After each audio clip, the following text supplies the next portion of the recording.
ibu nifas, terutama pada minggu awal menyusui, yaitu puting lecet. Nah, puting lecet adalah salah satu penyebab utama nyeri menyusui, dan beberapa penelitian juga menyebutkan bahwa trauma pada puting merupakan alasan tersering ibu menghentikan menyusui dalam 6 minggu pertama postpartum, sehingga kondisi ini tentu perlu mendapatkan perhatian yang serius.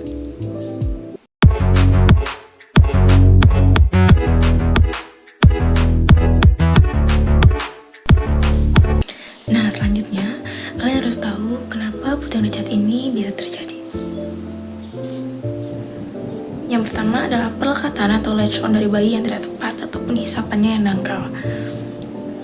Dikatakan shallow latch adalah penyebab utama puting lecet karena bayi hanya menghisap bagian puting saja dan tidak pada bagian areola ibu. Kemudian frekuensi menyusui tidak teratur dan posisi menyusui yang salah.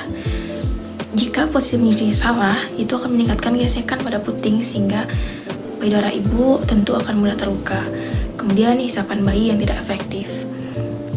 Bayi dengan hisapan lemah, misalnya tongue tie, akan lebih sering menarik puting sehingga tentu menimbulkan luka.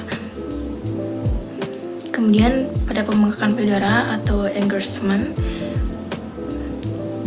payudara yang penuh akan membuat bayi sulit melekat dalam posisi yang benar, sehingga akan menyebabkan trauma puting pada ibu.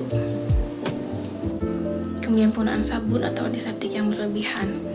Dikatakan jika menggunakan sabun yang berlebihan akan menghilangkan minyak alami puting dan menyebabkan kulitnya kering dan mudah retak. Kemudian menggunakan bra yang terlalu ketat, kasar ataupun infeksi dari jamur Candida. Karena bra yang ketat dapat menimbulkan gesekan, sementara infeksi jamur menimbulkan rasa terbakar yang dapat memperburuk luka.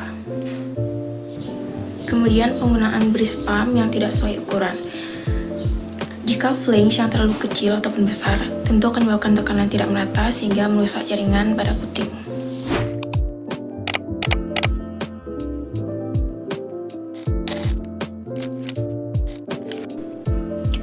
Dampak puting lecet pada ibu.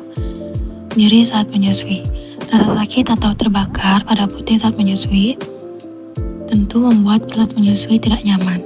Kemudian terjadi penurunan motivasi menyusui. Sebab rasa sakit, ibu menjadi kurang termotivasi untuk melanjutkan menyusui. Kemudian gangguan emosional seperti rasa frustasi, cemas, ataupun stres akibat nyeri dapat mempengaruhi kondisi emosional ibu. Dan penurunan durasi menyusui, ibu mungkin memutuskan untuk menghentikan atau mengurangi waktu menyusui karena rasa nyeri yang dialami. Kemudian ketidaknyamanan dalam beraktivitas.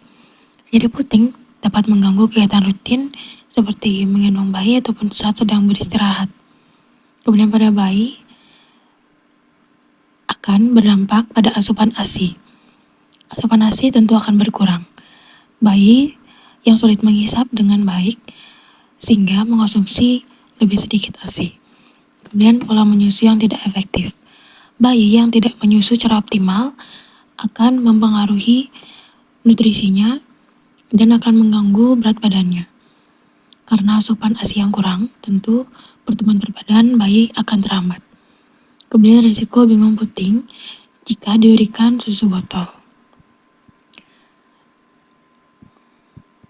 Kemudian pencegahan pada puting lecet. Yang pertama adalah mengkoreksi perlekatan. Pastikan bayi menempel dengan tepat pada payudara penuh, mulut lebar, dagu menyentuh dada, dan yang terpenting, seluruh area areola masuk ke mulut bayi. Kemudian posisi menyusui yang benar, gunakan posisi duduk bersandar atau menyamping yang nyaman bagi ibu dan juga bayi. Lalu hindari sabun yang berlebih pada puting, jadi hanya cuci dengan air bersih karena sabun dapat menghilangkan kelembaban alami di kulit puting. Kemudian ASI sebagai pelembab alami, setelah menyusui bisa mengoleskan tetesan ASI pada puting setelah menyusui untuk menjaga kelembaban. Kemudian lepaskan puting dari pelekatan mulut bayi dengan benar. Cabut secara perlahan dan hindari menarik paksa.